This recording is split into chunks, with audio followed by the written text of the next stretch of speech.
Dr. Kenon, it is all yours. They are ready to go. Thank you. Thank you, Dr. Bugg, and good afternoon, everyone. And welcome to our esteemed panel, which is a part of the 2021 annual summit, of which we like to compare for breastfeeding professionals to be an event that is like Fashion Week in Paris. It has been called the highlight of our conference year. And though virtually, we're glad to be here to talk about such an important topic. My name is Clifton Kenon. I am a registered nurse by training and an international board lactation consultant, both in community and private practice. I am a member of the Wisdom Council for Reaching Our Brothers Everywhere. And today we are gathered here to talk about two very intersectional issues and how male influence, particularly through the lens of fathers, friends, family, community, can help to alleviate some of the disparities that disproportionately continue to affect communities of color, particularly those that are African American. So today I'm joined by a group of individuals that are at the community level that are doing the work, and we're just gonna go ahead and just jump right in. Before I lean to my panel for introductions, I just wanna do a sound check from the audience to make sure that everyone can hear and patients about this. Okay, so I'm assuming that seeing nothing in the chat, that everyone is able to hear us loud and clear?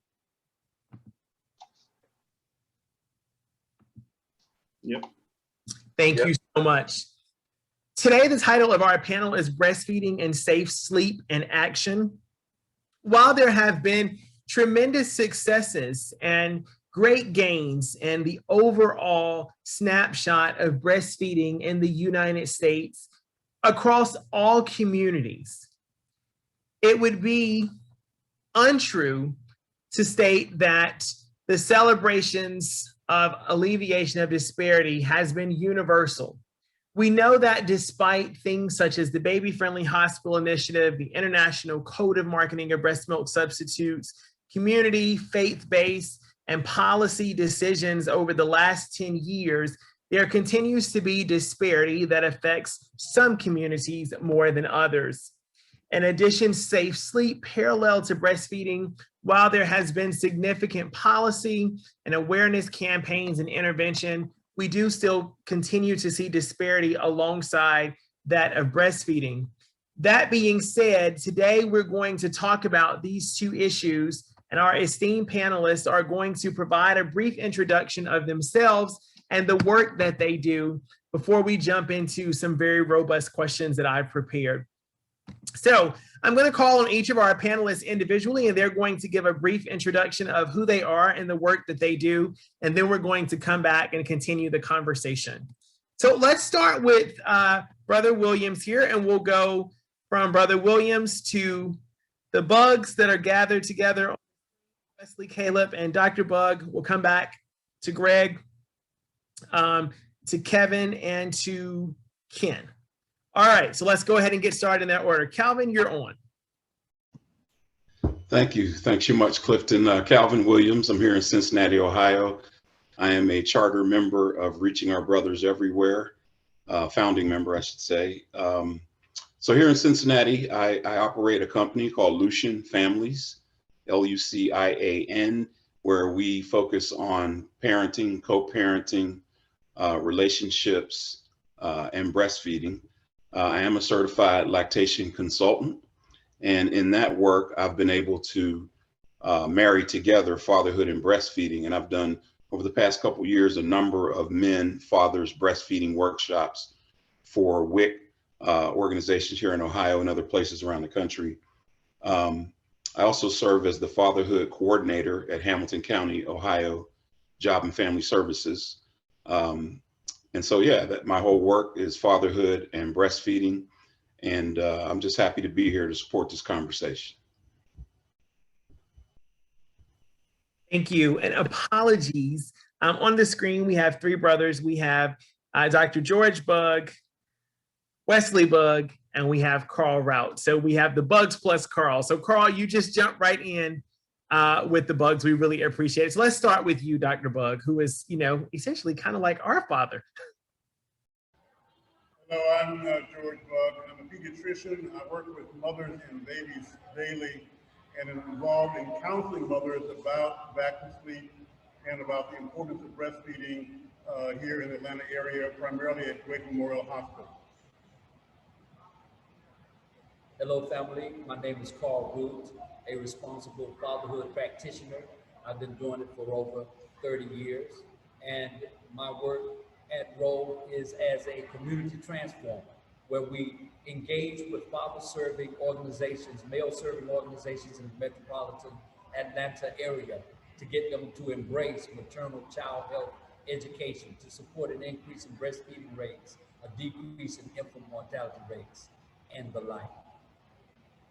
Hello, everyone. I'm Wesley Bugg. Introduce myself a little bit before.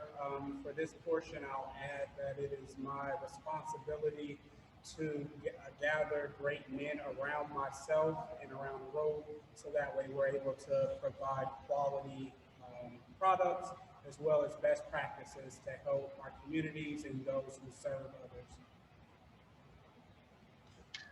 Hey everybody, I'm Greg Long. I'm here in Maryland. I'm a co-founder of ROBE, also serve as media director, graphic designer, fatherhood consultant, also marketing strategist.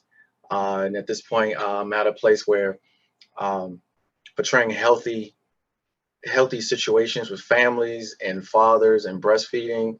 That's one of my priorities right now through video, and just putting those type of images out. That's it.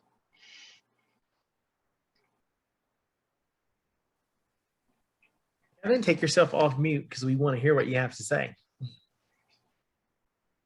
All right. Great evening, everyone. My name is Kevin Sherman. I'm here in New Orleans. I'm also a member of the ROBE Wisdom Council. Here in New Orleans, I oversee the Fatherhood Initiative program called Crescent City Dads. Thank you.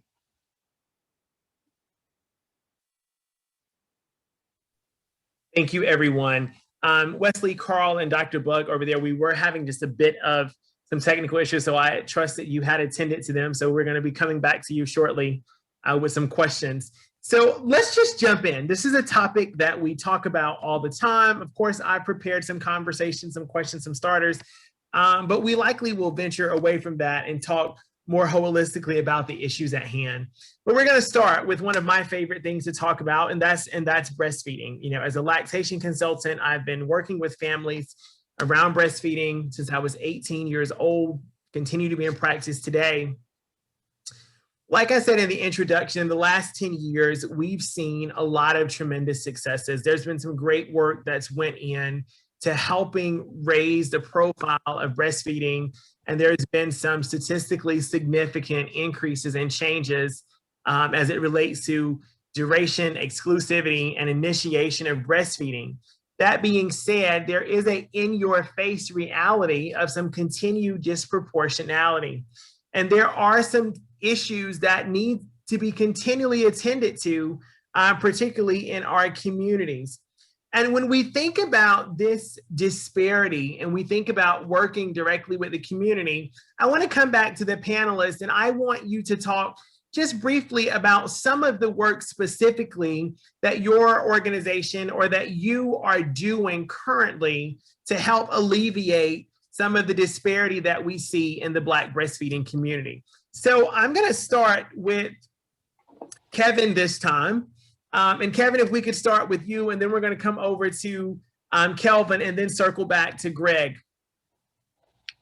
For the clip here in New Orleans, dealing with the brothers, and we have conversation dealing with that topic, is very touching to a lot of brothers, because a lot of brothers is just like foreign to them.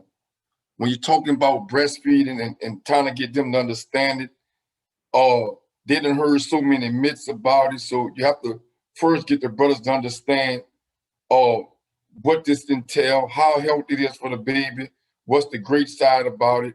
And one of the great things that helped me being able to have brothers like you, Brother Wesley and Kelvin and Greg, them to help me understand it, because it was foreign to me. Now you got a guy who this was once foreign to, Now I'm trying to get guys to understand it. So it's still a growing experience with me, but it's exciting that a lot of the brothers that are under my mentorship here, that are fathers now, they are supporting breastfeeding. Right now, all the ones that kids are infants, they're going through the breastfeeding process. It's not easy. When the mother's complaining to them about certain issues she having with latching and so forth, but we talk to the brothers and try to get them to understand how to walk them through that and get them to understand that that's a part of the process. So I absolutely love this. And I've been a #1 groupie of your work. And I know that you've done significant work in New Orleans, and there's a lot of capacity building that has happened. Kevin, while we just have you on the microphone, are you aware of the platform and the program that you're using in New Orleans? Is it spreading throughout Louisiana into other places, recognizing the successes that you all have had? Yes. Mr. Ken Harris made sure that overseeing the Healthy Start community widespread. So we have several Healthy Start organizations here in the state of Louisiana, and we all promote and educate men about supporting breastfeeding and understanding the benefits of it. So it's in the African American community, it's now being talked about. Now, when I see a woman at a bus stop breastfeeding, it blows my mind, because at one time, Clifton wasn't happening. So now people becoming more comfortable, because a lot of people being educated and understanding that that was one of our traditions from our ancestors that we had begun to be miseducated about. Now it's being more talked about, more education are being coming forward, more Black women are opening up to it. So it's spreading. It's spread like a wildfire, y'all, Cliff. Always glad to hear about scale up of very meaningful work. So hold on to that, Kevin, because we're going to come back to that. But let's walk over to Brother Calvin. So tell me about where you all are at your organization and your personal work as it relates to the disparity that's still very much right in your face despite our successes.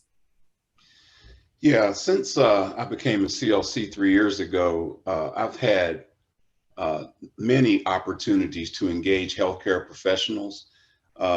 Dayton Children's Hospital, Northwest Children's Hospital in Columbus, various county WIC organizations. So from the lot of work that I've been able to do is talking about fathers breastfeeding, Black men and breastfeeding with the very doctors, nurses, labor and delivery care staff that are going to be engaged with these families' lives. So to me, that's been a good and fun part for me, because I'm going in spaces where they've not heard anything I'm talking about when it comes to Black men, Black families, and breastfeeding. And I did a presentation for a group of pediatricians in residence at Dayton Children's Hospital last year. 60 people got to hear about breastfeeding from a Black man's perspective and how men and fathers can support this. So I have an opportunity to present men, Black men, as the answer that'll get us over the top, right? So if we can educate, equip, and empower, which is the ROBE mission, we can see some significant decrease in these disparities. And this August and September, I'm back again at those same hospitals at another Black breastfeeding event. So a lot of my work has been in those spaces, using my 20+ years as a fatherhood practitioner, marrying it with my passion for Black women, Black families, and breastfeeding. We've heard this term, fatherhood practitioner. We use it in our group, within our affinity, we know what it means. But for our audience here, let's just talk briefly. What is a fatherhood practitioner? And I'm pointing that question back to you again, Calvin. Oh, sure. So a fatherhood practitioner is somebody who avails himself of the research, the knowledge about fathers, how they develop fathers, what they need, how to support fathers. We're also those who are engaged with fathers in the community. And so we actually practice fatherhood by helping other men achieve their goals and dreams for being fathers, helping them overcome barriers. And so basically from a public policy standpoint, to a practice standpoint, to a research standpoint, you're engaged across all those three domains when you're a fatherhood practitioner. Thank you. Thank you so very much. And you know, our father in practice that we watched raise children through the last 10 years through Rose conferences, we're coming to you. Brother Long, you know, we've seen fathering almost perfected in action at our various meetings. So let's continue the conversation. And then I'm coming over to you, Dr. Bugg, and we're going to change the question up just a little bit. Come on off mute, Brother Long. We want to hear that smooth voice. Well, you're too kind. You're too kind. Yeah, I think I'm kind of the anomaly in a sense. Yes, my kids have had the opportunity to work with Rose and ROBE, and they were both breastfed. I myself was not breastfed, but in the years where I started to, or when I came home full time, I actually started doing classes for Washington Hospital Center here in DC, MedStar, and it was called Fatherhood Matters. And one of the things that I learned is that the emotional disconnect between fathers, Black fathers in particular, that is where it is hard to see the benefits of breastfeeding, because everything is taught more so from the physical realm, me providing, me bringing home money, me being able to physically play with the child and teach on that level. So I think one of the things that Kevin said was having to find other areas to get in to make the conversation or to even talk about it. And so that is so true, because that emotional part, when there's an emotional breakdown, you cannot see the benefits in it. They have to actually be taught. They have to see it through someone else.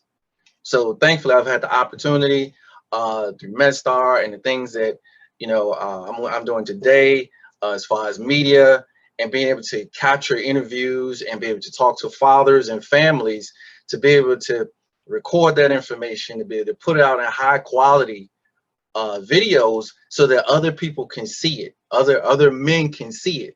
And that's the thing, hearing those testimonies from other men is powerful, because when there's an emotional breakdown, it is that much easier for the male to feel like, if he hears it from a woman, all right, this is something else I have to do, versus hearing from the male and hearing the benefits of not just for the child, but for themselves.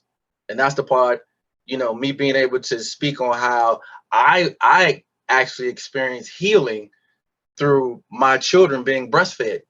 And plug my wife is here along, who was one of the people who really introduced me to that. So yeah. Okay, I hope everyone got that. That was so powerful. And to the event organizers and planners, I'm putting in my call and pitch for topics for next year, but healing through intergenerational breastfeeding is one that we've got to see in 2022. So just side plug for that.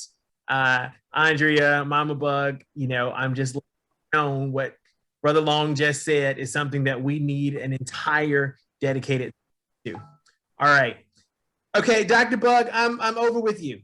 So we are talking about disparity. We've talked about some of the work that we've done, some really tremendous work, great work. But disparity has a tendency to hide in very subtle spaces. Despite all of the work that's been done at the national level around breastfeeding promotion, protection, duration, etc., what are some of the areas within your practice, whether they be lended to policy, practice, community and capabilities, inaction in the face of need, etc.? Where are some of those subtle places that you still see disparity hiding out? We're going to try a different audio. Can you hear me now? Well, hopefully, good.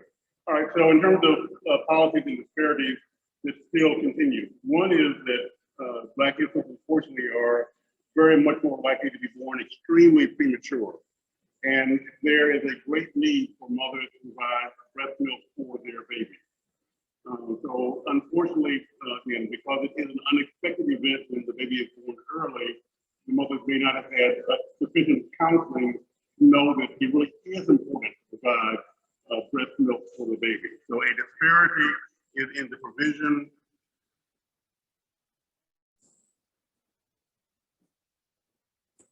Okay, technical adjustment here. So a disparity is in the provision of breast milk, mother's own milk, to their infants that are born prematurely. The Baby Friendly Initiative has been very helpful in that. In the nursery in which I work primarily at Grady, we have gotten up to 70% of mothers providing their premature infants with colostrum, which is very important for the health of the baby. It also decreases the risk of death in the nursery. So those are some of the policies that still need to be addressed.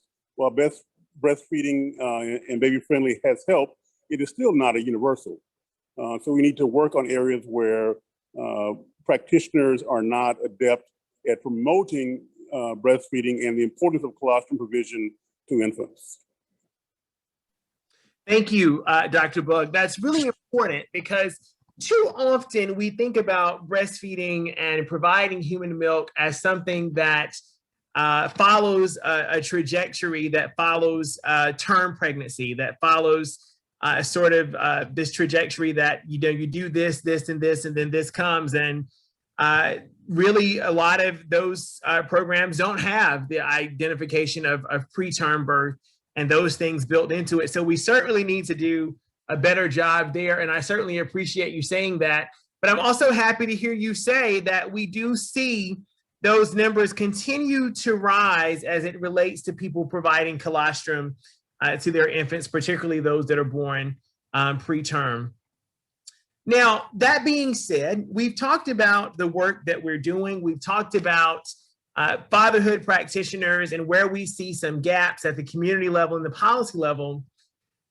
But I want to talk about this from more than just fatherhood perspective. Let's talk about the overall male influence and thinking about community norms and how community influence and positive peer pressure has a lot of capability to sow seeds that we can harvest as it relates to breastfeeding. So Carl and Wesley, I'm back to you all, and I want to take it from fatherhood, which we know is an integral part of breastfeeding promotion. But what about people, god brothers, regular brothers, grandparents? What role do they play in community influence and positive peer pressure? Because I think it's a lot larger than what we've given credit to. Let's start with you, Carl. Well, hello, everyone. Again, I am a fatherhood practitioner and have been doing this for over 30 years. And what I found is that there are levels to it. Everything that Dr. Bugg just said, I have to translate for the fathers and the men that I serve and put it in a language that they can understand, because most of the men that I'm dealing with, they're dealing with gaps in education, gaps in employment, gaps in health insurance, gaps in housing and a safe place to live. So we have to address those issues first. It's like, I remember working with men to get them to increase the voting rights, getting men involved in voting rights. And those who had been convicted of crimes, they said, I'm not really interested in voting right now. I'm having a problem just trying to eat and find a place to live. So we had to deal with that first. And the same thing with breastfeeding. Breastfeeding for most men, because they come out of that toxic masculinity, they come out of a space where it's pretty much the woman's business to handle the baby and breastfeeding decisions and those kinds of things. Now we're bringing them up to a level where, listen, it's your business as well. So we have to feed this information to them slowly, helping them to understand the benefits of colostrum, to understand the benefits of breastfeeding to the woman and their child. And before we can do that, we have to make sure that they've got food in the refrigerator. We have to make sure that they're able to transport their family to doctor's appointments and those kinds of things. So it is awesome when we bring men up to a level where they're able to support their mate who chooses to breastfeed. But again, it's secondary when we're dealing with men who have been abused by many systems coming out of white supremacy and that toxic masculinity that has so abused, especially Black men. We have to deal with those issues. So Rose gets involved with domestic violence and reentry initiatives and even mental health so that we can prepare men to do what they need to do to support breastfeeding and safe sleep. Thank you so much, Carl. Well, so let's keep the conversation going. You're not a father, but you're a brother, you're an uncle, all those things. What about those roles? Yep, thank you. And thank you for everybody who's here. Thank you for the words from the Wisdom Council. So yeah, I'm not a father yet. I am a godfather of several, a play uncle to many. The venue we're at now is owned by one of my best friends. He just had his first son 2 days ago, and he's running back and forth because she's getting discharged now. So because of that, I know that this work will always be here. This is something that I'm always happy to be a part of. Wherever I travel, I kind of tell people I don't feel like a used car salesman or someone who is selling something that they wouldn't stand behind. So I'm proud of the work that we do. I'm proud of the people who do the work with me.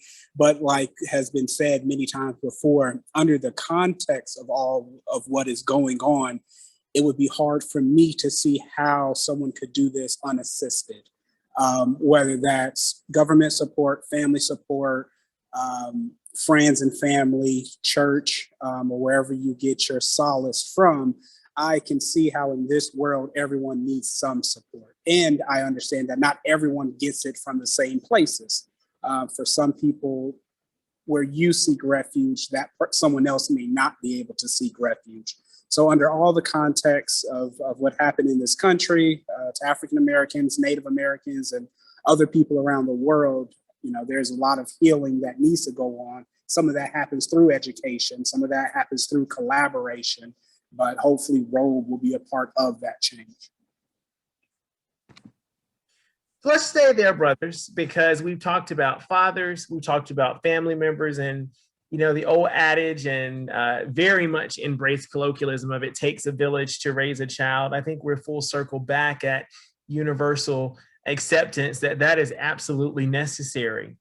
Now, that being said, one of the strongest institutions within the African American community is the faith community. And largely the faith community is still much influenced by men. Where can faith leaders help us in our cause and reach people in a way that we may not be able to reach through other methods of which we're employing? So I'm going to come back to you, Calvin, and we're going to go to Greg and back to Sherman. So let's talk about faith leaders. Yeah, I think there's tremendous opportunity in the Black church community to play a bigger role in supporting, protecting, and promoting breastfeeding. My experience in my local area, my region, has been that some faith leaders are reluctant to take that on directly as it deals with matters of the human body, a woman's breast, etc. And I've challenged people in communities, go to your leadership in your church and say, we need a breastfeeding ministry right now. Right? Because too few faith leaders are taking that on. Now, I mean, some of the mega churches that I'm aware of, they have breastfeeding facilities and support, but more that heart and soul of the Black community, that Black church, there's room to grow there. So before we jump down to you, Greg, you talked about some basic infrastructure that maybe we're seeing in some of the mega churches, but if someone had funding today to scale up a model that had promise, where would that be, Calvin? Is that Greg or me? I'm still with you, and then we're going to jump to Greg. Oh, I'm sorry. I thought you said Greg. So I'm sorry. I thought it was for Greg. Restate that question. I said if there might be a philanthropist on the call today that would want to fund some of the promising practices that we're outlining, would there be a model that you would be aware of that would be worthy of scale up? As it relates, not that I'm aware of. Yeah, I think not that I'm personally aware of, but I think about part of what Carl talked about. Whatever model is put in play has to take into account the totality of Black men's experience in this society. So that's a factor, because when you talk about mental health, violence, domestic violence, you know, like a Black psychiatrist told me a few weeks ago, PTSD, depression, and anxiety are running rampant in our communities. And so, you know, you're talking about overlaying breastfeeding supports over that. So that has to be kept in mind, number one. The second thing is to understand what men's stereotypes, preconceived notions, and understandings of breastfeeding are.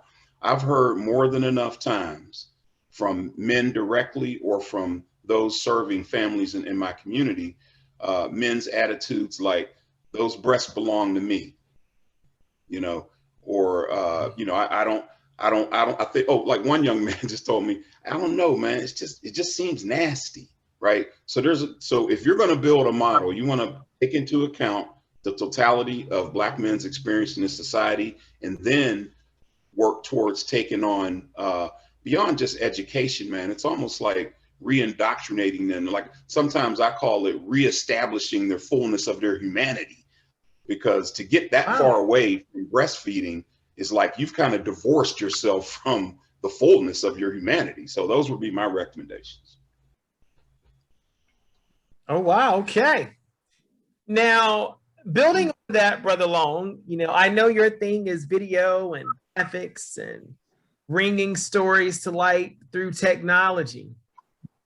You know, most churches have been baptized into a technological fire by default with COVID. I've been to a lot of different services where they've got soft music playing as they're waiting, and I've often thought this would be the perfect place to do some breastfeeding infomercials and things like that. How can we use technology to help maybe accelerate some of the embracement by the faith community? Well, I think it was something that Calvin said that they would have to change a lot of the structure. And I agree with that, because to go into that area, you're also going to have to go to areas where you're now dealing deeper in the lifestyles of the people and taking on those types of topics. So when it comes to, let's say, when I mentioned as far as the healing that I experienced, well, the communication went to another level. Me actually looking at you know, areas in my life that was missed by my parents. You know, actually, you know, I had to recognize and actually deal with, where if that's something like that is done, meaning they can, you know, you can do a video campaign, you can do different campaigns, but you're still going into areas of the family. And so the conversations, like Calvin said about the response of the guy who said, you know, those breasts are mine. So having to, you know, go against that belief systems or those different types of beliefs that are already in place means they would have to have multiple things, you know, ready for those type of responses, as well as being prepared that some people may walk out the door, and that may be, you know, a very big problem when it comes to taking on something like that. Anything that could possibly threaten, you know, the regular everyday, and that's why I said to go into that area, that organization will have to be prepared to deal with many areas, which means that they may have to start small. At the same time, if you can start small, then you deal with that group or these males, and how to go back and talk and deal with their families. So it's just like, I remember a guy said this years ago when I was in high school, and he said the streets will win out most of the time when it comes to, you know, urban areas. He said because you learn math and you learn how to do it real time. You learn history. You learn who are the people that's on the block that are important heads or whatever. So it's kind of that same thing in the family. Whereas I know of families where their children were breastfed and they talk about it. It's like a great thing in that household to know that they were breastfed. So that's in the conversation. That's in the memories. I remember the stories I was told about me being breastfed and whatever came out around those times. That can actually at times be used as a marker. You know, like you can say, like when I was 8 years old, you know, that was the time I was being breastfed or whatever, you know, but pretty much embracing it into the family conversation as a lifestyle. Hey, Clifton, can I jump Go in here? ahead, jump in. Yeah, because I sense somebody's out there ready to write a check for this, for this project, you know. So listen, two more things that need to be added to that project. One is the what's in it for men. And we touched on that a little bit earlier in this, right? And I don't think that gets flushed out enough, but what men gain from the experience of supporting, witnessing, being involved in the breastfeeding experience. So that needs to be a part of it. The other thing, I'm talking about the faith community, right? The other thing is having faith leaders talk about their experiences, their strengths, their questions, their doubts about breastfeeding, right? Sharing their own life experiences. Going back to something Greg talked about is that, you know, I need you to know where I am, right? I wasn't breastfed, or I was breastfed, my whole family breastfed. So we need faith leaders to step out like that, not just, you know, sidestep it and just go to the flock and say, here's what we need to talk about around breastfeeding. So what's in it for men, faith leaders sharing their own life experiences, strengths, doubts, and questions about breastfeeding. All right, so, you know, I'm biased. I want to talk all about breastfeeding. It's my heart, but we can't talk about breastfeeding without talking about safe sleep. And so, Kevin, you're going to forgive me, but I got a better question for you than the first one that I had for you. But Dr. Bugg, I'm coming back to you, and then we're going to circle back to Kevin. Breastfeeding, we know we've made some tremendous increases. We've had some successes, awareness, campaigns, etc. We've had similar impact with safe sleep. But with increased breastfeeding has come some vulnerabilities that maybe we haven't attended to in the best way as it related to safe sleep. So why don't you open up this part of the panel, give us your elevator speech about safe sleep and breastfeeding. Thank you very much for the question. Again, I think it's the follow-up for what you just said. You know, ministers need to be about talking about the normative of society and letting all the members know that breastfeeding is a normative in our society, and it has great benefits for the health of the individual. As many churches have health ministries, have mother boards that care for mothers, that's very important. In the area of safe sleep, again, asking Wesley to drop a little PowerPoint that I had done into the chat so that that can be reviewed. His PowerPoint will be on the app for everyone. Thank you, Wesley. So with the issue with Back to Sleep campaign and Safe Sleep campaign, it is one of public education. So the idea is to educate parents, grandparents, all who care for the infants, to know that the safest position for the baby to sleep is on their back. That campaign evolved into Safe Sleep, which also focuses in on other strategies besides being on the back. And breastfeeding is one of the components of safe sleep. Breastfeeding decreases the risk of sudden infant death syndrome. Other components are the sleep environment. And so there are many pictures of what the safe sleep environment is. There are no pillows, there are no toys, there are no bumpers on the around there, so that will decrease the risk of that the child would die. So it is something that we have been involved in for over 10 years. but there still is a knowledge gap. The concept is with knowledge, behaviors change.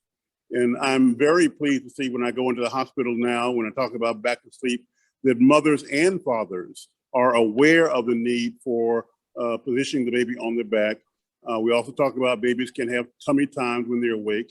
We talk about the baby being in the parent's room, but not in bed with the baby, so no co-sleeping. But again, breastfeeding is a part of the strategy to reduce sudden infant death syndrome. And while progress has been made, still more progress needs to be made because it is still not universal. Many of the public health departments I've worked with have put out displays in the malls to show what is an appropriate sleep environment for a newborn baby. So the PowerPoint shows a publication that we have from the federal government that's a part of our toolkit, the ROBE toolkit, that shows, again, the safe sleep environment, how important it is. And again, breastfeeding is a part of that strategy, and we need to educate so that we can save lives. Thank you. Thank you so much, Dr. Bugg. And I really appreciate your lived experience in helping to frame a lot of these issues, as well as working on attending to them over the life of your career. I am going to transition. I'm going to have to step off and attend to something, and Wesley is going to take over for me. But I've got to just ask one more question before I depart, and I want to come back to Kevin and to Carl. So thinking about what Dr. Bugg has said, fatherhood practitioners, people that are working at the community level, working with people from a variety of backgrounds and current circumstances. How do you make conversations about safe sleep very practical and welcoming for the men that you're engaging with? So Kevin, that's my question for you. And then we're going to come over to Carl. And then it's been a pleasure, but I'm going to have to say goodbye. But Brother Wesley has some more questions and some questions from the audience. So Kevin, make it practical. Tell us how you're interacting with your friends.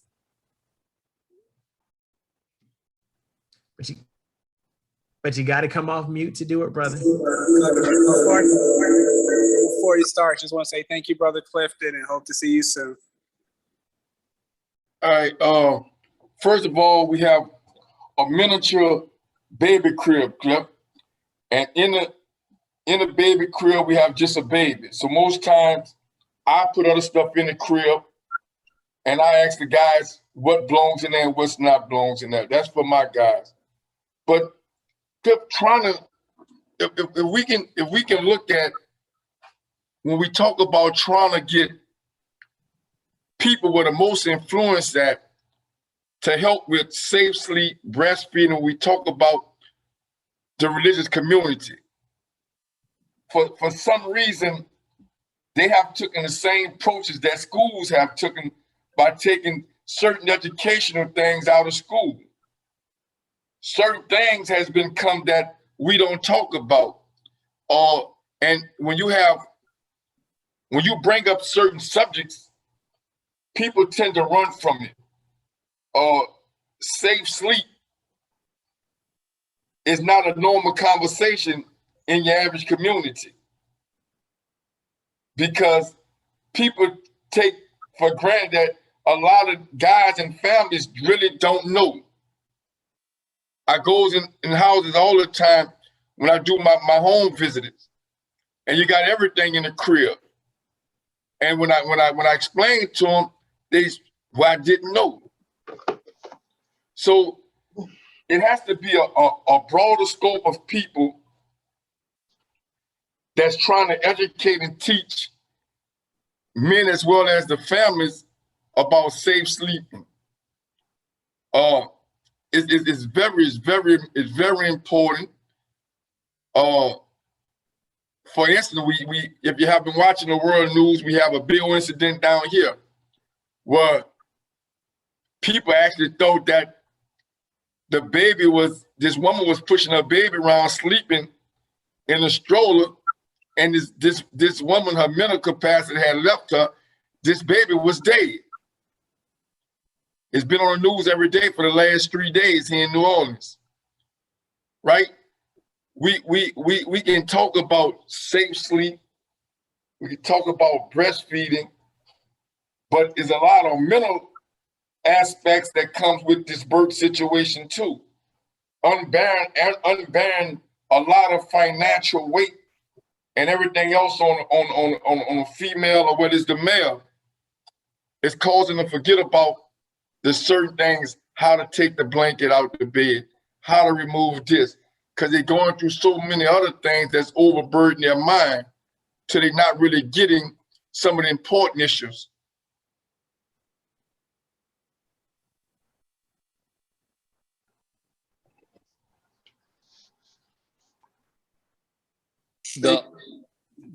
The issue of safe sleep. I noticed in the chat that someone had questioned, their question was, what is the biggest barrier to men breastfeeding? I'm saying education. You know, for a long time, they said, if you want to hide anything from a black man, put it in a book. Well, that's changing a little bit now because we've got so much social media.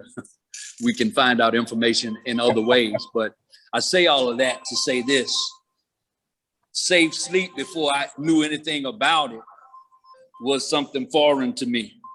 And I used to sleep with my daughter on my chest. And I woke up one morning and I didn't know where she was. And she was between the wall and the side of the bed. Now, thank goodness she didn't perish there. But that was my introduction to safe sleep. And that was about 32 years ago. But since then, I've never had to really talk about it until I began working with ROBE and Rose. This information is embraced by the men that I work with because it's something new. Just like a baby in Candyland, when a man is exposed to information that is useful to him and it can serve him, he uses it.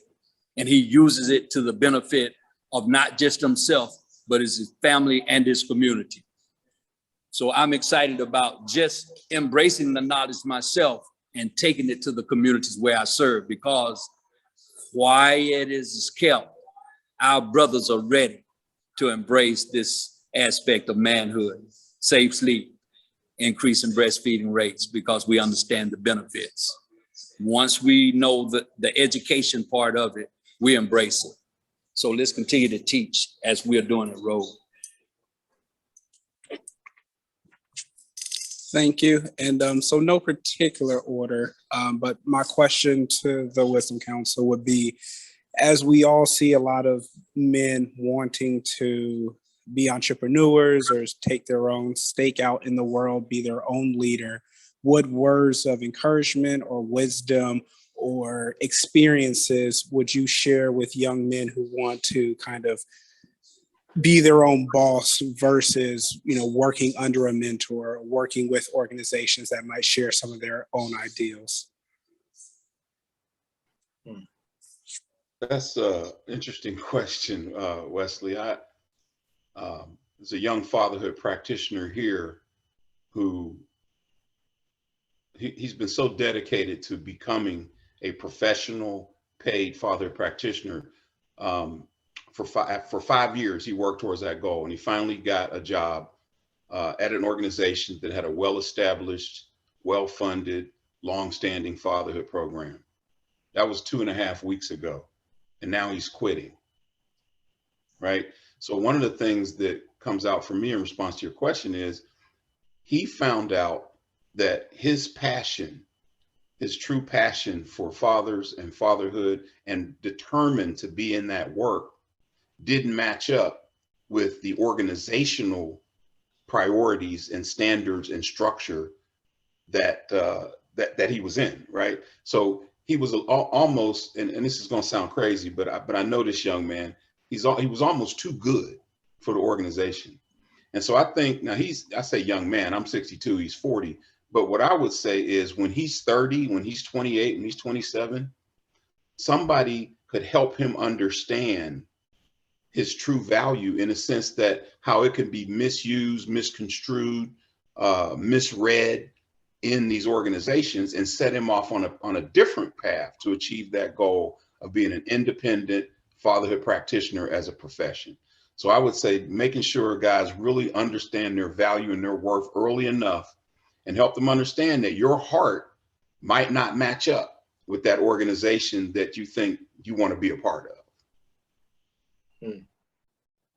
I would say that in achieving, that type of goal is to not lose yourself. It's very similar to the baby boomer generation. So where, companies started to implement different opportunities for people to have stock in the company just to come on board, and how many people, started businesses but their families, they became disconnected because the role that they played became them. That became their identity. So I actually know of a family where, and this is a white family, and the son, I think he's about 40, and he said my dad wasn't at my baseball games. My dad wasn't there. He was out building the business. And I know of stories like that. And so in order that something like that doesn't repeat itself in the individual person, is to understand that it's a journey. It's a journey, building a business or whatever it is. It's a journey, but to grow in understanding who you are through your ups, your downs, whatever happens, and understanding that you are, the business is you. Your family and how you are as a person, that is a reflection of you, not the other way around. And I think that's a big temptation today that a lot of people don't understand, is that wealth or business can become your identity.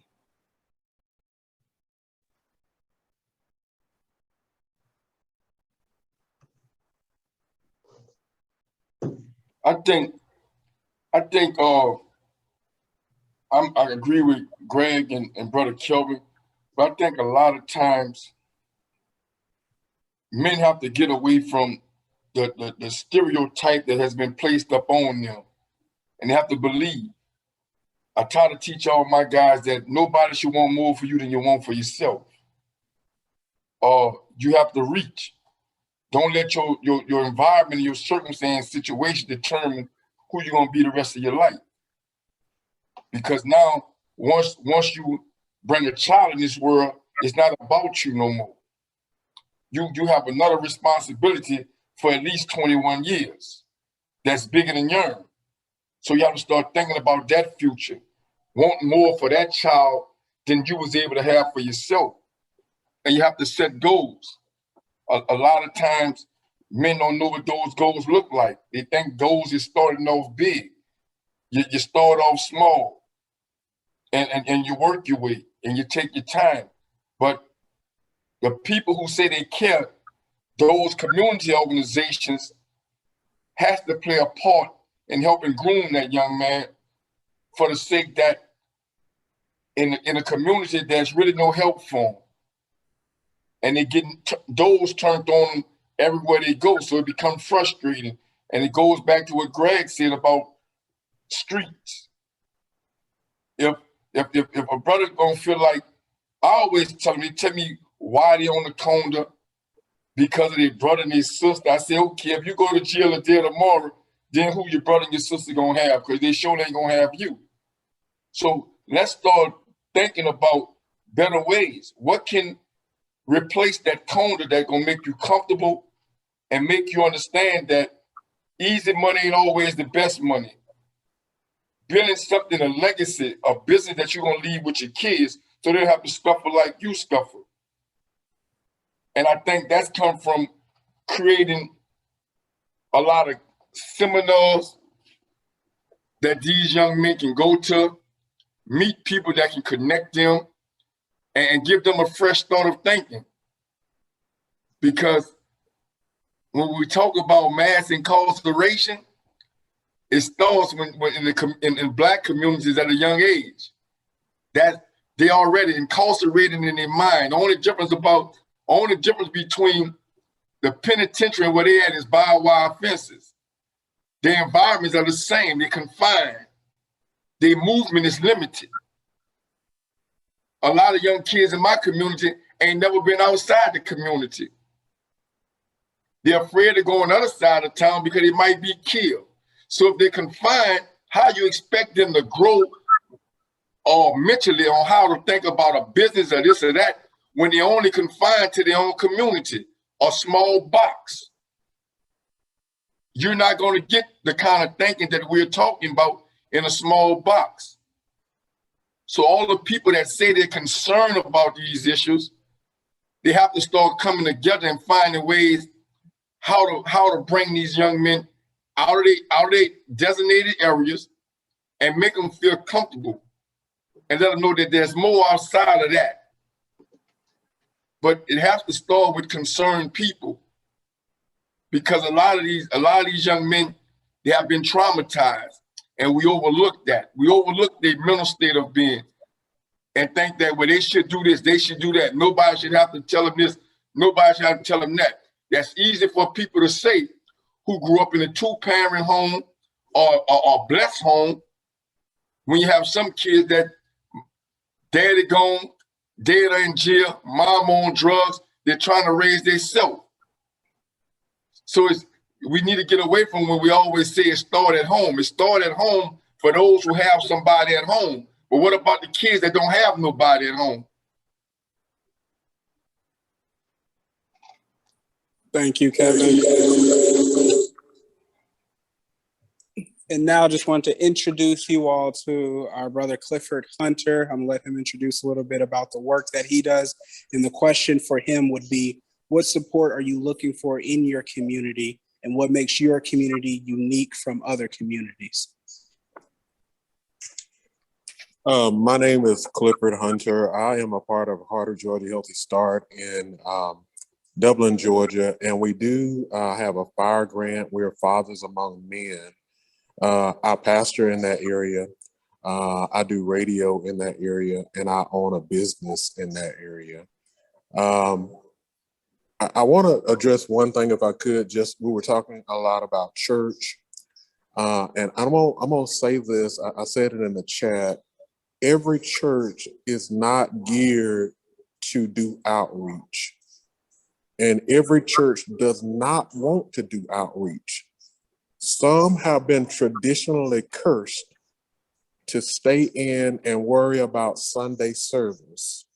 And that's why the church is built up and the community is torn down.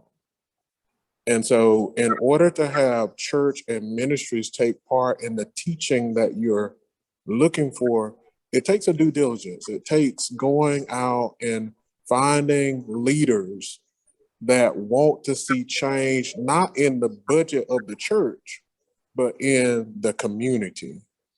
And I know that sounds like that is an easy task, but in today's time, it can be a very hard task.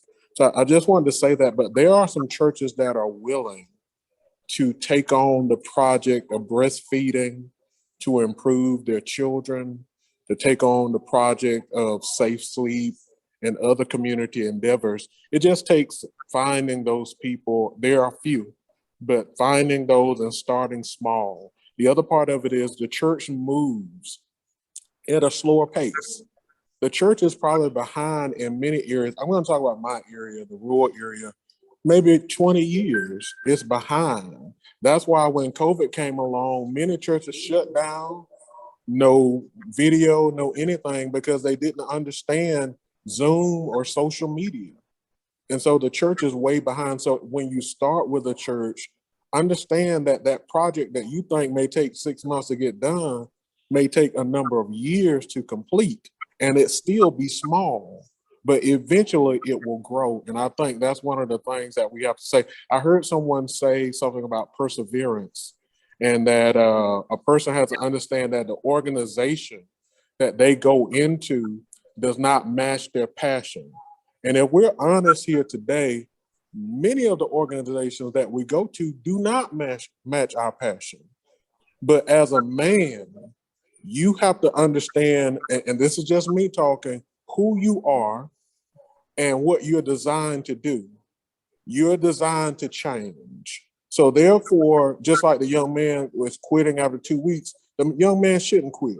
He should stay there, because eventually he will rise to a position of influence to induce the passion that he desires. And that's what we have to have faith in, that we have the ability to do that. I don't think we can change anything without it. But as for my community is a small community. We're talking about 17,000 people. And it is a community that struggles with race relations. And it is a community, though, that is full of helps to help people get past these issues. We have a group called Loving Our Community, where all community partners come together, all community businesses come together, and we find out if there's problems in the community and we try to address them. The other part that we do is we try to work hand in hand with every organization. I know many people say that, but we personally try to build a great relationship so that we can help meet the needs of different people. My church does it, Loving Our Communities does it, Healthy Start does it, FAM does it, and my business, we do healthcare. And our goal is to reach out to those who may not have insurance. We offer very good rates for them to come in, and we won't turn anybody down, but we offer good rates in our community. Our goal is to make our community healthy and wise about their health choices as well. So our community is different in such a way that we are not, and I'm gonna say this, and I don't mean any harm to any other community, we will not allow the mainstream thought process to change our vision. We're not going to allow that. The people that are on our team, the people that are in our church, it does not matter what has traditionally happened. We are not allowing that to change the vision that we have. We must be creative to fulfill the vision. Just like ROBE. ROBE has many times had to be very creative to fill the vision. And so that's our goal. Although we are sometimes disheartened or even discouraged, we cannot allow the vision to be changed or altered. We know the point we're trying to get to.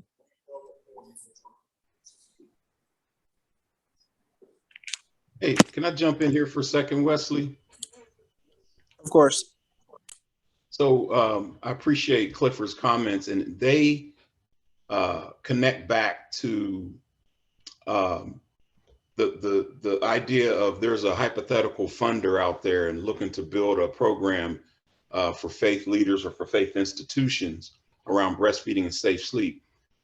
Clifford's comments really lean into that in terms of needing a demonstration project, right? To work with faith communities, churches, all those variations that Cliff talked about.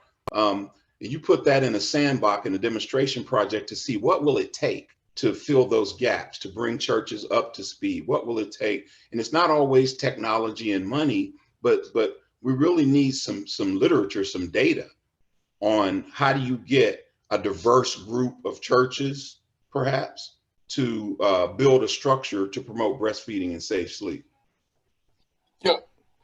Kenon, I'm glad to see that, and I'm glad to have you aboard, Brother Clifton.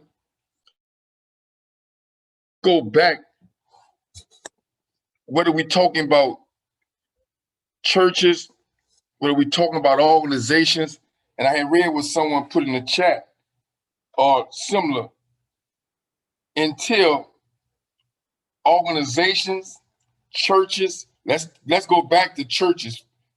When I was a little bitty boy, I saw pastors and his congregations walk the streets, find out the needs of the people, find out some of the things that the church can discuss and bring about a change.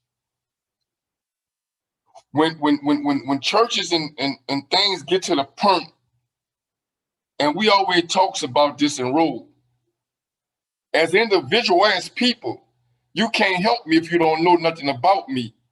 And your dog show can't help me if you're afraid of me. So we have to like Clifford said, some churches is not just there yet. Some churches just helping their congregations. I'm at the point that these people have to be exposed, because the church is for the community, not just for the people that come through the doors. I'm not gonna sit in a pastor can't pastor me if he's not about the community as a whole.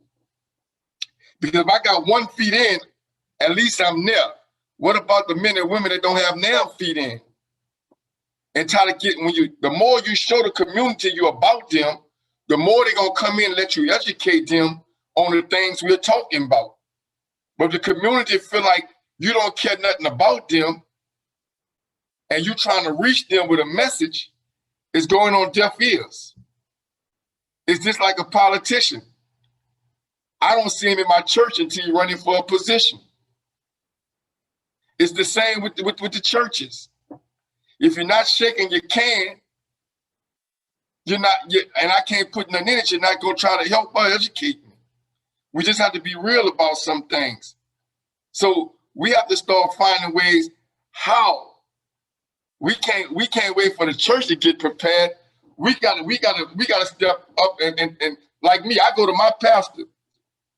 I have fatherhood dinners and stuff at my church because I bought it. That he ain't had to come to me. Look, pastor, I need to get all the men with all the kids together in this church, and we got to talk about real live issues. We have to step forward, because the churches might not never be ready, some of them, but the people have a say so in the community.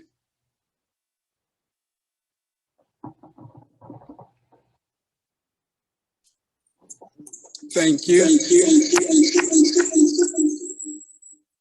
So now I kind of want to change the conversation a little bit into words that we want to share with our future Black sons, future Black daughters, future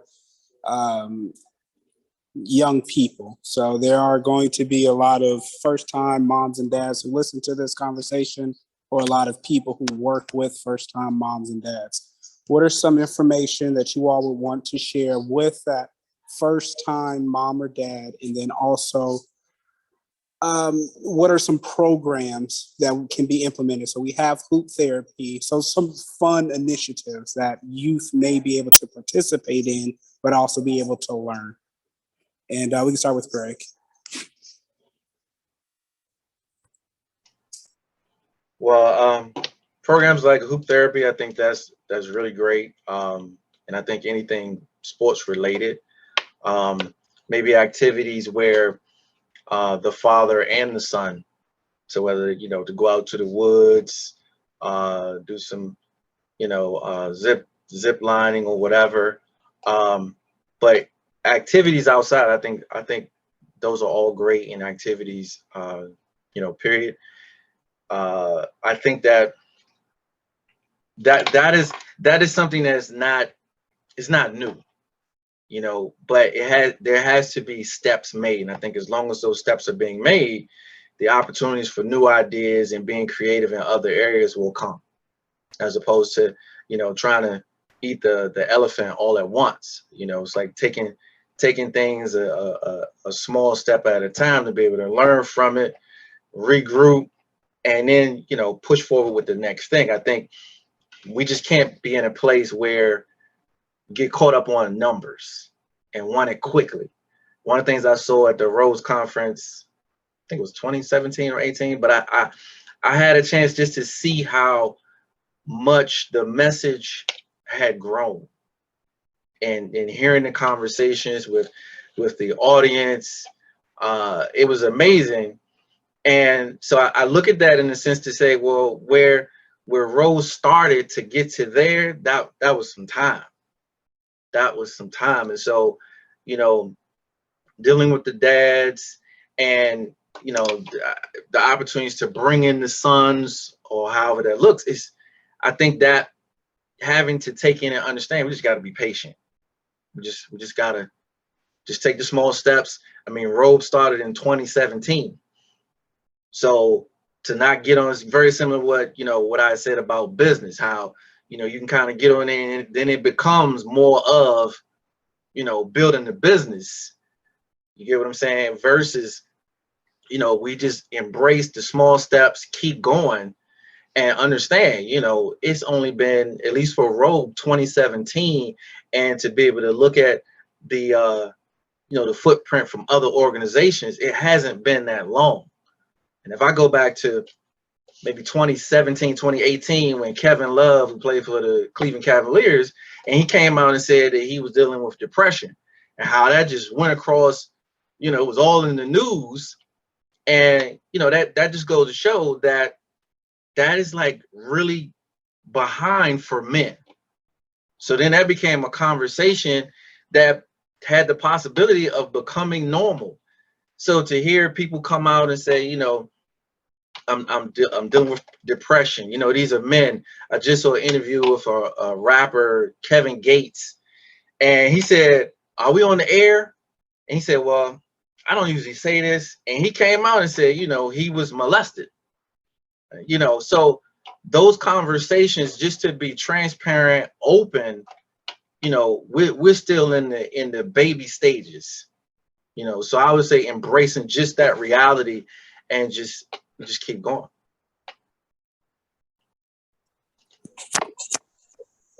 Thank you. Give it to Brother Ruth.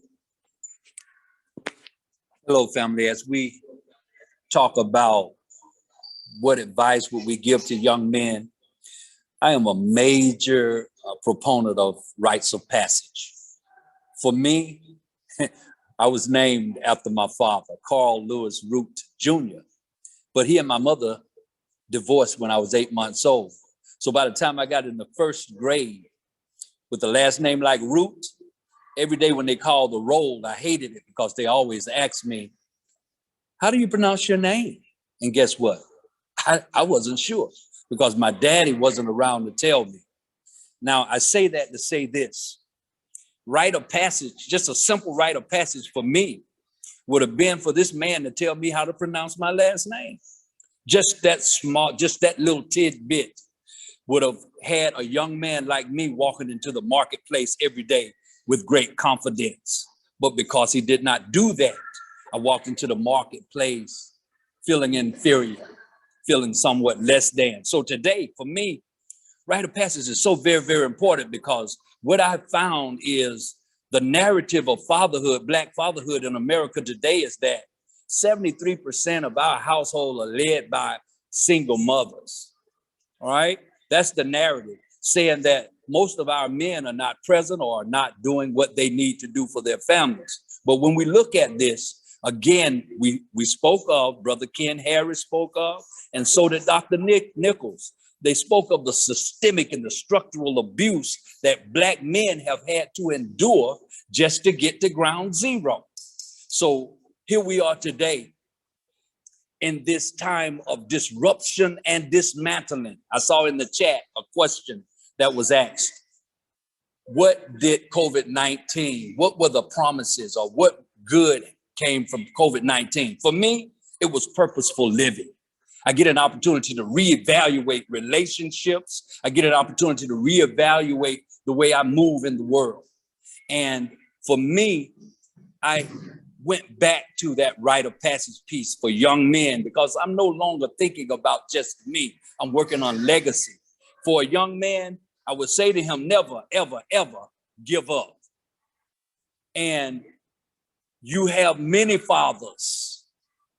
It doesn't just have to be your biological father. Again, we mentioned the community. It takes a village. And we may lose a father for whatever reason, death, divorce, any number of reasons, incarceration, but there are many fathers. And we, with the help of our caregivers, have to search them out. We have coaches, we have mentors, we have uncles, we have nephews, we have brothers. There are many men that can intervene and intercede in our lives. So I would say to that young man, just keeping on. Because if you live long enough, your change will come. And the light does eventually come on. It came on for me, okay? And I don't think I'm any different from any other of God's creation. It came on for me, it'll come on for you. And I'll just say, never give up. This is George Bugg again. I think that each pregnancy is a chance for the family and the community to celebrate. And so as you're having, move the feedback, sorry. So that some of the ways of celebration involve often buying gifts. And so when you think about the issue that the normative, that is, most mothers are breastfeeding. And so some of the gifts would be things that support breastfeeding, such as breastfeeding pumps and supplies for storing and freezing milk. Would be a very important gift to give to the family and to the unborn child. When we think about safe sleep, the issue of having a crib for the baby, as well as we talk about the risk of accidents, the issues of buying a car seat to make sure that every child is in a car seat anytime they're in a car. I think it's important for the parents to understand that their best, as I call it, retirement plan is to have a healthy child. And that involves good nutrition. Of course, the best nutrition is breast milk. In terms of the father's role, again, the father has an important role during the pregnancy. In our community, is one of the issues is relieving stress, trying to deal with all of the stress that racism has put upon us. The father has a role in trying to reduce the stress that the mother is undertaking. And part of that is being a part of the planning for the child's outcome so that the mother is not stressed about that, as well as financial support in other areas of supporting the mother during that time of pregnancy. Of course, the community has a role to play in making certain that the baby and the mother are healthy before, during, and after pregnancy. So let's celebrate our children. Let's give them a great start, and let's guard their health at all times. Thank you. Awesome. And that's a great segue. Brother Kevin, you've got about 3 minutes per person. If you wanted to share a little bit about the baby, the daddy baby shower and the inspiration behind that. Yes. You know, I get excited about that. And first of all, I want to thank Dr. Bugg. Dr. Bugg, you put in a lot of work, Dr. Bugg. You put in a lot of work with me for the baby shower, moving stuff around. And for everyone who don't know, I created a thing in the city of New Orleans, giving an all males baby shower for all the men, celebrating the dads and expecting dads. It turned out to be a big event. A lot of organizations and vendors are getting involved. It's just something to show the guys that they're just as important as the mother, and to get them to take their stand. Finding better ways to celebrate them. Kelvin took a lot of videos. Brother Carl Root was a video expert as well. The ROBE brothers had really helped me with that. But I wanted to all the ROBE members, one of the greatest achievements I have enjoyed in the last month is that ROBE making it possible for 20 young men in the city of New Orleans who wanted to play basketball and was borrowing uniforms from other places in order for them to play. ROBE stepped up and blessed those young men with basketball uniforms. I want to congratulate each one of you brothers for the support that we're giving to them young men. They're excited. They put their uniforms on for the first time the other day, and they thought they owned the gym. And it was all because you brothers thought enough of these young men to bless them when organizations right here in the city wouldn't take on that responsibility. I want to give you brothers a big old thanks for that.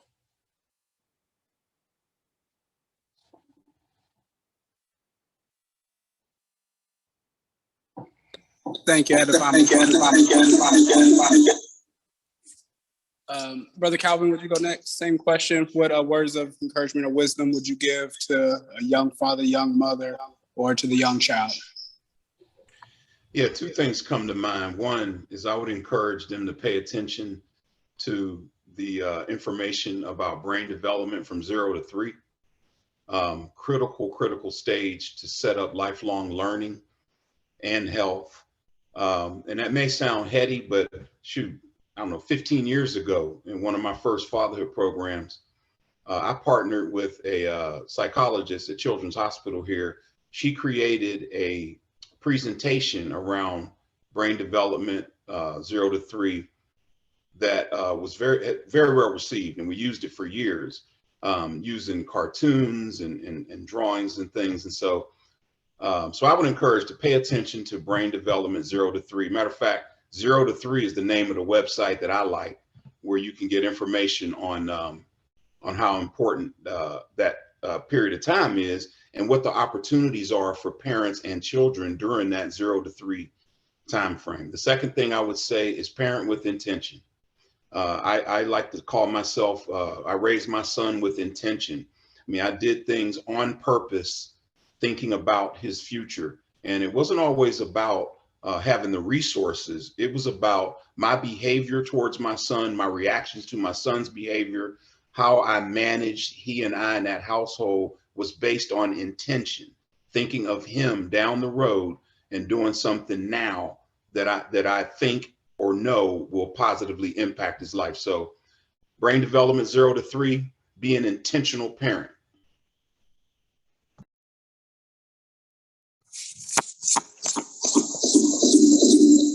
Thank you. And Brother Cliff, same question. Okay, first for me, I just want to say that being in a group of guys like this is very promising, encouraging, just to see Black men coming together to discuss issues that really sometimes are swept under the table. So it's an encouragement for me. And it's almost an anomaly, but I'm hoping it will become a normal. For young men, my thing is this, create moments with messages with your family. A lot of times we will worry about spending money.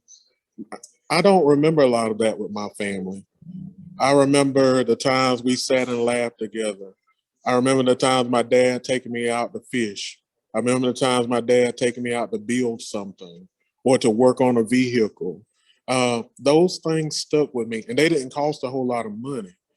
And it taught messages. My dad taught me hard work pays off.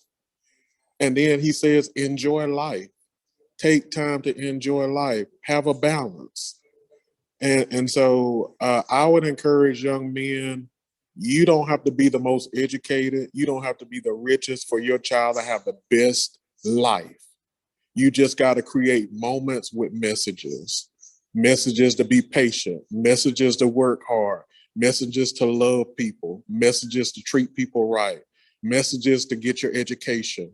You know, I just think that's important. You know, just be the best dad by creating those moments with your child. Thank you. I'm not going to sit here to answer the question myself. I would say try to the father, to the mother, to young father, young mother, find people who you can trust, who you can rely on, who you can depend on to be helpful and to be there when you're not 100%. Most people will get sick. Most people won't feel well every day. And you want to have someone else that you can call on. And I know that's hard, for some people, but that's something you should seek out. And for the young person, I would say try to create a safe space with your mother and father to be able to talk with them about things on your mind, things that you're concerned about. All the men on this panel have created those safe spaces with me, and I've seen them create those safe spaces with their children or their significant others, and it really has allowed us all to move forward. So there are spaces, and we can think about the hospital, we can think about the school setting or the justice system, where there are an imbalance of power or some feeling of discomfort. And in those moments, usually someone is not able to express themselves or able to explain why they feel a certain way or took certain actions. So I would encourage creating that safe space. So instead of punishments or some type of retaliation, there's a space to learn, to grow, and to get to know each other. And with that, any final words from the Wisdom Council? We are at time. And I have a special guest that I'm gonna bring up, and then we're gonna go to closing.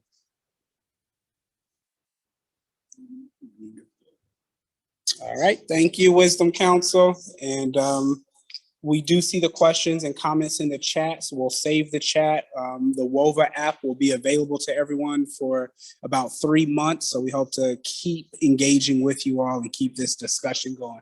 Mr. Marty, would you join us? Thank you very much. We have a special guest, Mr. Marty, Brother Marty. He's going to introduce himself and his program, and we're just grateful that he's here. We're going to be at an appropriate height for you all to see us. Hi, everyone. My name is Marty Monaghan. I am the vice chairman for the Black Man Lab Foundation. We are an organization here in Atlanta that was founded actually roughly over 4 years ago by 4 fathers. So we're founded on fatherhood. What it was about was 4 guys getting together with their sons, because we know as fathers, quite often our sons tune us out. So what the thought process was that we were going to have another voice for those sons, a godfather, an uncle, a close friend, somebody to give them some advice. Well, that grew from the young fellas coming in and meeting with us to them bringing their own friends. So it expanded. And then with it expanding, we found that we needed to bring other voices in on the subject matters that they wanted to talk about. So those subject matters went anywhere from relationships to professional development to entrepreneurship to you name it. And so each week we meet here in Atlanta at the Andrew and Walter Young YMCA. We probably had 30 guys coming out. And now we have up to 250 Black men meeting every week. We have a panel every week that are subject matter experts on whatever the subject is. And we'll have an intergenerational conversation where these young men are getting information that quite honestly in our neighborhoods and our communities, we don't always have. So like this information here that I'm hearing all day long here and regarding breastfeeding and the importance of it, that's something that I would want to have our young fellas understand and get to know, so that they can put that into them versus what they normally hear out in the streets. And we're finding that these young folks that we have engaged, well, let me check that. Not only the young folks, but also the older people that are there as well, grown folks, if you will, people of my age, always are getting enrichment in this environment because we call it a safe and sacred place for Black men. We sit, we share, there's tears, there's laughter, but most importantly, there's an exchange of information from one Black man to another that is all about advancement. And we don't typically see that in our communities, unfortunately. And we're seeing the change happen. We're seeing growth happen with our young people. We're seeing kids that are wanting to go to college now. We're also seeing men, grown men that now want to be mentors. Whereas a lot of times we find that those of us have success, stay in our silos. And now we're finding that these men, grown men, are looking for ways to help these young brothers, to help them to advance. So as someone said earlier, being able to be, even though they may not be their father, they can act as a father, to show them the way, and give them a different look of what Black manhood looks like. So we're built on being fathers. We're built on trying to change our communities because we know that we as Black men are quite often marginalized and not in our communities. And that in itself may be by design, but we're here to try to help to change that paradigm. Likewise, we're here to try to work closer with other organizations like ROBE and ROSE so that we can coalesce and attack, if you will, this monster of oppression that we've seen for 400 plus years. So I won't keep y'all. I could go on about this all day. I'm excited about what I've heard here today. I'm excited to work with the brothers of ROBE, and Rose, the sisters of Rose as well, because I think there's a lot of synergies that we have in our organizations. And that's all I had to say. I really am excited about it. So thank you for having me, and thank you for allowing me to be in this space. Thank you.